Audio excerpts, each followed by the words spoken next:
Welcome to the Fleet Success Show, a podcast dedicated to talking about the fundamentals, standards, and best practices that empower today's fleets to achieve fleet success.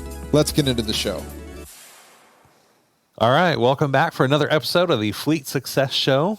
Glad to be here again today. My name is Josh Turley. I'm one of your hosts. Joined with me again, Steve Saltzgiver, Jeff Jenkins. Hello. Hello. How are we Glad to doing? be here. Good. Fantastic. Awesome. Gathered around again, another episode. This one's going to be fun. They're all fun. We have a lot of fun doing these. But this one in particular, it's about gossip. Not something that we typically talk about in fleet, but, you know, and how gossip, what it is, what it looks like. We've all been part of organizations where there's been gossip in the culture. You know, how do we handle it? Why is it bad? Right. So this is going to be a fun little topic that we have today. And we've all done it. We've all done it. Yeah, everyone's gossip, guilty. Right? Like we're all totally guilty of this, so don't take this the wrong way. Like, oh, those guys are so high and mighty. No, we're practitioners and we need medicine at the same time. So Yeah, if you're listening, you've been a gossip. Stop it. right. Just kidding. Just yesterday, Jeff was in my office. Yeah. Got my hand slapped. All right. So for us, and one of the reasons we talk about this topic, I guess first let's just define what it is, right? So the way I define gossip whenever I'm talking to new employees, new candidates coming on board with RTA, is that when you are talking to somebody about a problem that they cannot solve for you, that's gossip, right? If you're talking to somebody, typically you hear like the high school term, well, you know, so-and-so was doing this, and, you know, you're talking to somebody about somebody else. We all know that form of gossip, right? When you're talking behind somebody's back, talking smack, whatever. But then it also can kind of take this form of venting where you're just venting about a problem you're having.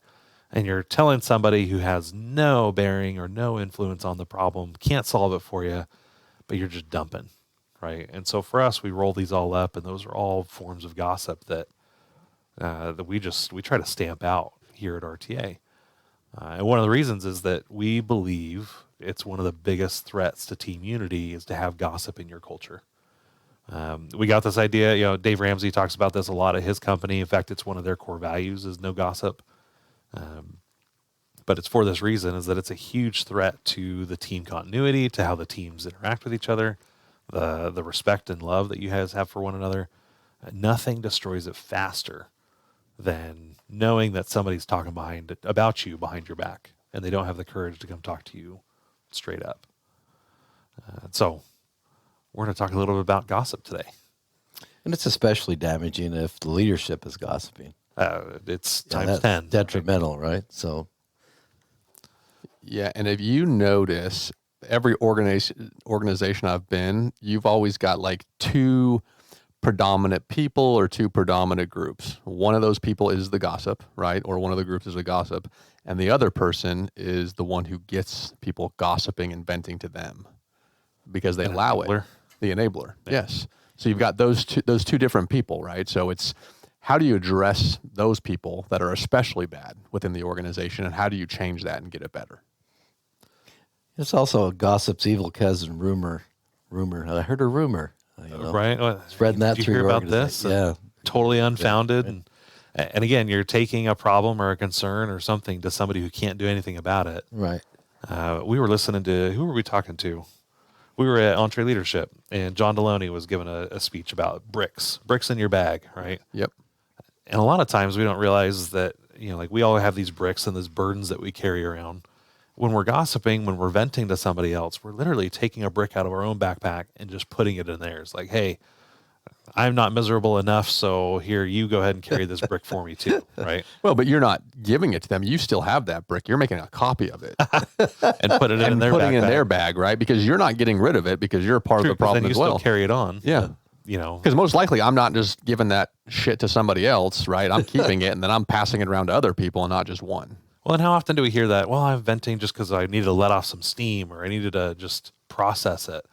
All the time. You Right. call somebody on it and that's usually the response you get. Well, I'm just venting because I'm so frustrated. But then at the end of the vent session, are they any less frustrated? No. They're still mad about it. Well, right? because the problem has never been solved. Right. Right. And that's the issue is that Yep. you're taking it to somebody who can't solve the problem for you. and all they can do is just listen, and I'll be honest, like if you need somebody like that, there's a literal profession designed around it. It's called therapy. Got one. Right? Like go to it, do it that way. You pay them to take your bricks from you, right? And instead of going to your coworker, because they're trained on how to handle it, how to help you process it and help you solve and change your mindset versus a coworker who doesn't have that kind of training. We used to have somebody, we had one of those enablers here. She was wonderful, but everybody would just go to her and she was up front and they would go and they would just dump. And one person would go up there and talk about so-and-so. Did you hear about so-and-so in the sales department and what nasty things they're doing? And man, those guys are just terrible. Well, and then the sales guy would come up and you hear about those darn programmers? They're always messing with us and doing something. And then the guys in tech support, man, I just wish everybody would get along. This poor lady up front is just getting dumped on all day, right? And it's like a 5-minute rotation. They come up, one person comes up, spends 5 minutes up there. The other person comes up. She was a wonderful lady, but man, I couldn't imagine going home at the end of the day and like how she must have just thought ill. Like she just knew everybody's secrets and everybody's baggage and how terrible each of us were because that's all she ever heard was all the negatives that were coming around the office. Right. And, that's the kind of thing you don't realize what kind of damage you're doing. Well, I mean, that gossip destroys trust, which is one of the 5 dysfunctions, right? Yeah. I mean, if you can't trust your coworkers, you can't get along with your coworkers, you can't be a team. Right. And I remember working in a place where our leadership gossiped, and we were all remote workers, and you never knew what the leader was going to say about you.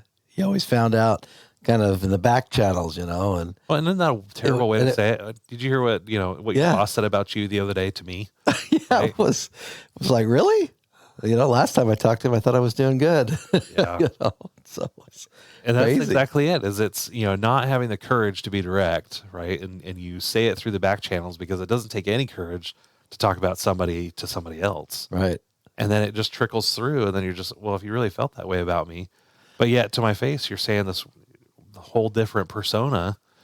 You just get disenfranchised with it, and you say, "This isn't for me." Well, it happens so often sometimes that people just forget. They don't even take it serious anymore.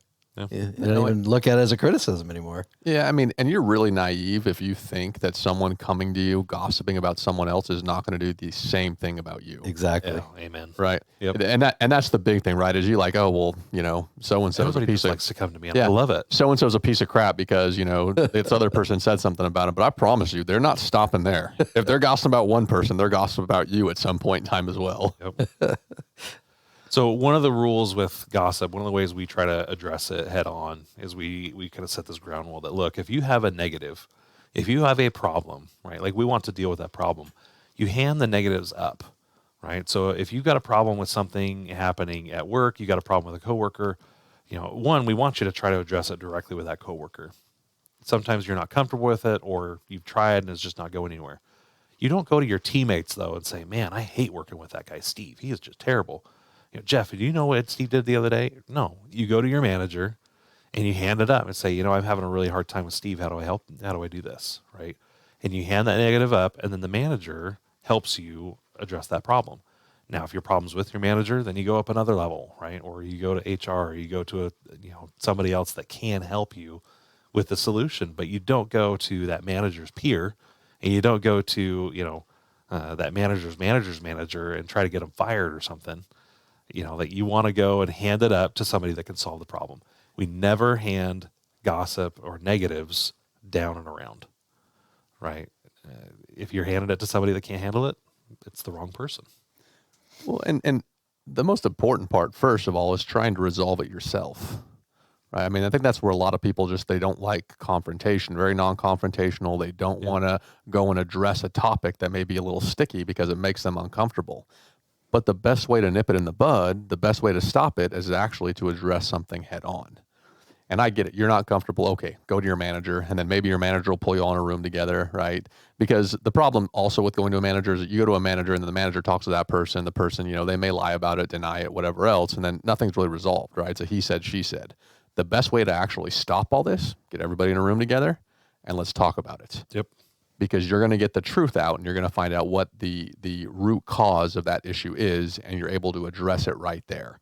But when you dance around with different people, you're never going to hit it head on.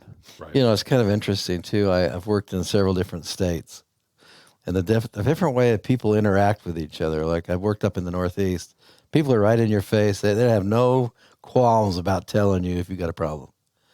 I've worked out in the Southeast where, bless your heart, you know, they wouldn't tell you what was wrong with you. Right there. Yeah, no matter what. And so you have to understand the context of where you are, and most people, like Jeff said, are pretty open to, hearing a little bit of feedback. They want to hear it. Yeah, I mean, if you're upsetting somebody, chances are you probably don't even know it. No, if they don't want to hear it, they're probably just insecure and they have their own issues, exactly. right? And it's not about you, it's about them. Yep. But for most everybody else, if they're bothering you, they want to know it if they don't know it already. We talk about this idea of directly dealing with it. You can imagine if you went to your boss, right? You didn't talk. Maybe I had a problem with Steve, and I didn't talk to Steve, and I go straight to his boss, and then his boss pulls him in. Well, how's he going to feel about me, right? Oh man, Josh, he's a total narc, right? Like you're gonna walk around like, hey, Josh, snitches get stitches, right? Like it's just one of those things that you want to deal with it head on. You try it, and if it doesn't work, then you go to the manager, and like you said, you want to pull them all in together and talk about it. I hate that term narc though, right? Like I don't want to get anybody in trouble. I don't want to tell on somebody. Guess what? You can't have a cohesive unit if everyone's not on the same page. Right. Right. It's all about getting better. It's about getting better. It has nothing to do with telling on somebody. It's like, hey, let's address this so we can all work together. Because if Steve's saying something about me and I'm upset about it, it doesn't do me any good talking to anybody else about it because it doesn't resolve my conflict with Steve. That reminds me of managers I've worked for where they don't get everybody together to get it all out in the open, but they'll go out and they'll put like a memo on the wall that says, "Don't do this anymore." Oh my God, I hate that. And a blanket statement. And 90% of the people go up and look at it and say, "Well, who's doing that?" Right. And the guy that's doing it, they don't even realize it's them doing it, so they never even pay attention. I had my accounting manager at the trucking company I ran. That was her whole thing. If you went to talk to her about somebody specifically and be like, "Hey, you got to address this. You got to talk to this person," she would never address straight on with that person. She would send an email out to her whole team saying, "Hey guys, just want to let you know this isn't okay. This is what we should do." As a reminder. And everybody, and it was just like, you're white gloving everybody and, "Hey, I'm going to pat you on the head. Are you okay?" It's like, no, listen, the problem's with one person. Exactly. Right? Let's address that one person and stop it with them. Let's not pussyfoot around the whole situation. Yeah. Well, and I think the thing there too, when the boss brings the person in, there are probably multiple people in the department who have a problem with that one person. Yes. Right. And so you talk about, it's not really being a narc or telling on somebody. It's you helping that person. We have a saying here at RTA, and this is one of the ways we combat gossip, is that we speak the kind truth, right? We speak with clear, caring candor. We care about Steve, so we talk about Steve, right? To Steve. We don't talk about him with somebody else because he needs to hear it. Otherwise, he'll never improve. We talk about the last act of cowardice, right? This is a Lencioni saying, is that usually a manager's last act of cowardice is to fire somebody because they haven't done their job in coaching and speaking those kind truths. And probably they're guilty of gossip and venting. "Oh man, I just don't know how to handle Jeff today." Right. And instead of talking to Jeff and dealing with the problem, they go to Steve and, "Man, Steve, I just don't know what to do here. Can you do something for me on this? And how do I do this? Cause I am just," what it is it's cowardice. Well, it comes back to people's confidence in themselves, and it comes back to, we've had issues even here where people they don't like conflict, and they withdraw from the rest of the team. Yeah. Not necessarily gossip related, but people just become cowards, and they don't want to engage in that conflict dialogue that's necessary to be a healthy, functioning team. Yeah. Yeah. Now, obviously, too, right? How you address that makes a big difference, too. Because if there's personal attacks or there's yelling and there's screaming, right.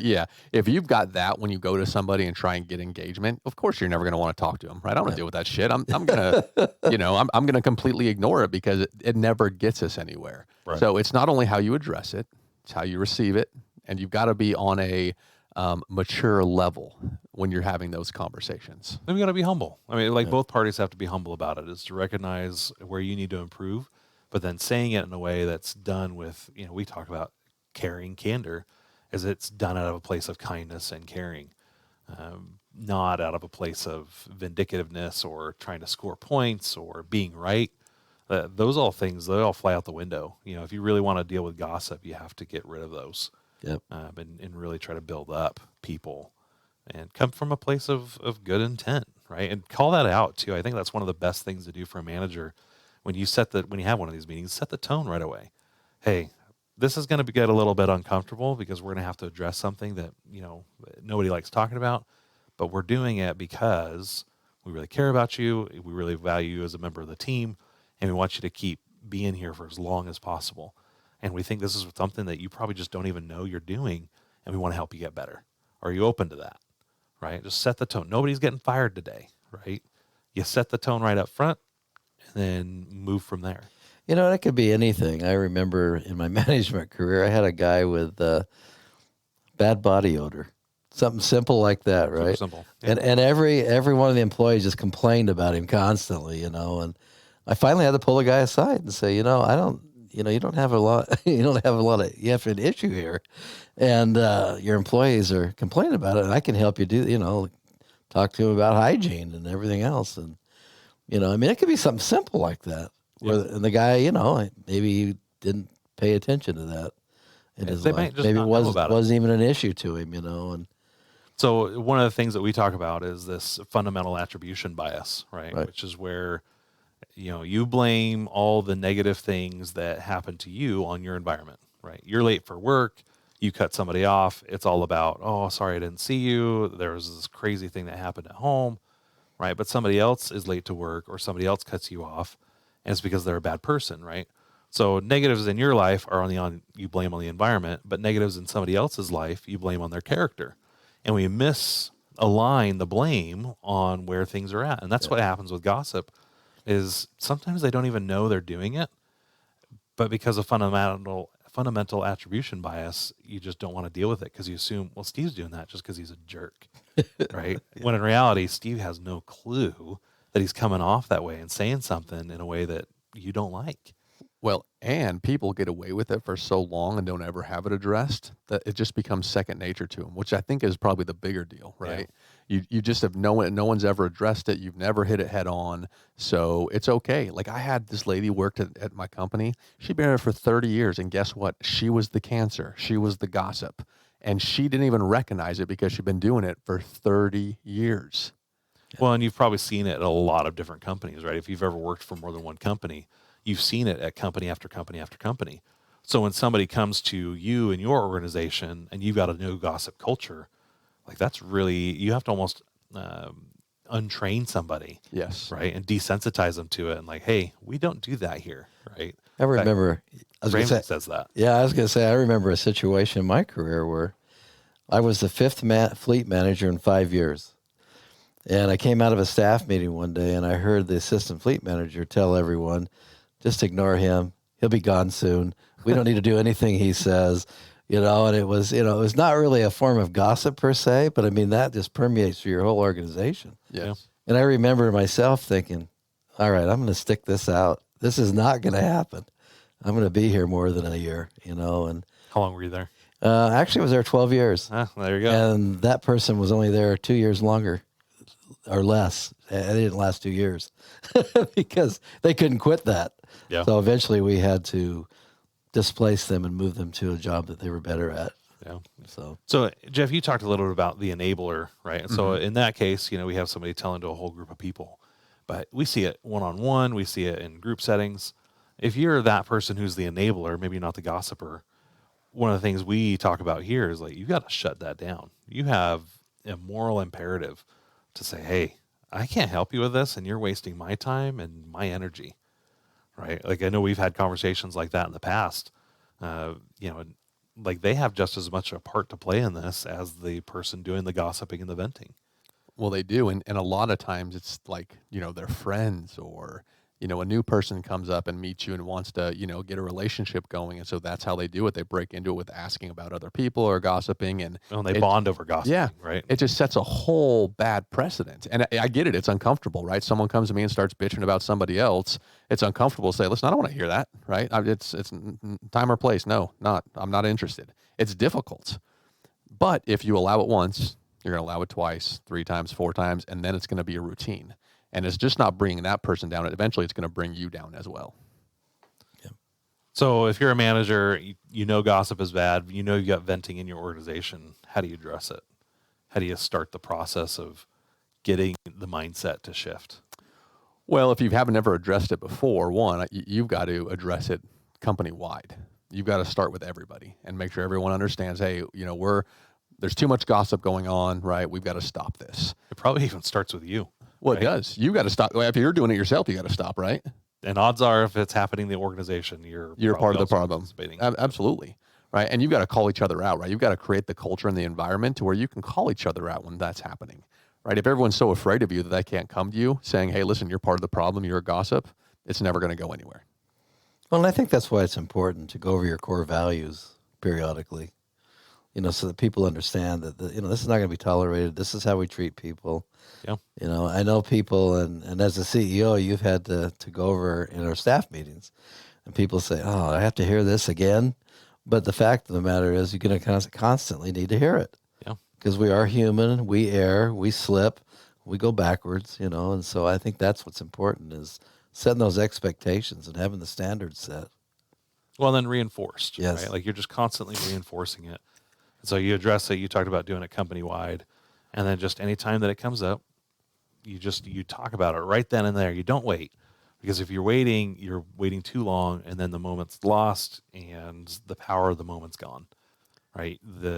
It's not about, we have a saying, it's not about what you preach, it's about what you tolerate. You can do a company-wide meeting, but then if you don't address it, then it's just going to keep permeating. Yep. Right? And so you have to start, hey guys, we've got a problem here. It's affecting morale. Nobody likes talking to anybody because they know they're just going to go talk to somebody else later. So we've got to fix this, right? I don't want anybody coming in my office talking about somebody else unless they've already tried approaching it with themselves, right?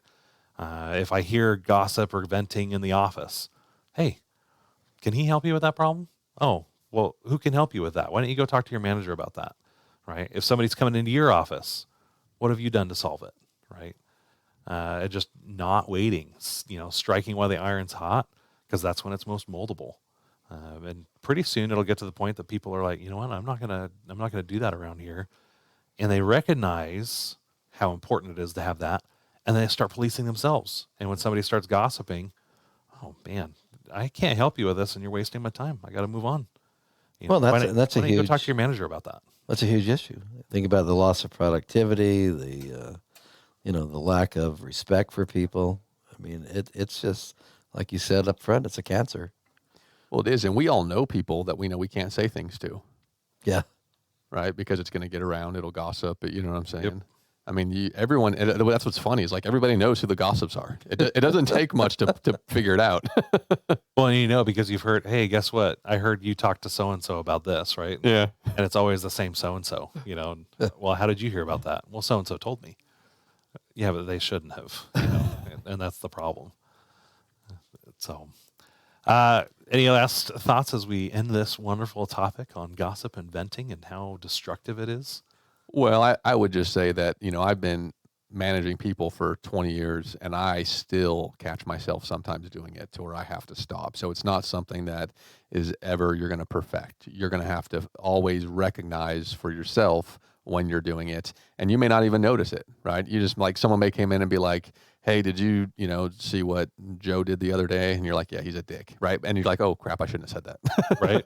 Right. It's like, sorry, I should never have said, you've got to catch yourself. You've got to apologize, and you got to make sure that everyone knows that you're also on board with the no gossip policy. And I think it's especially important as we become more mobile in the workforce, because a lot of people that work remotely, or work from home, they don't have that socialization of, the camaraderie all the time in the office.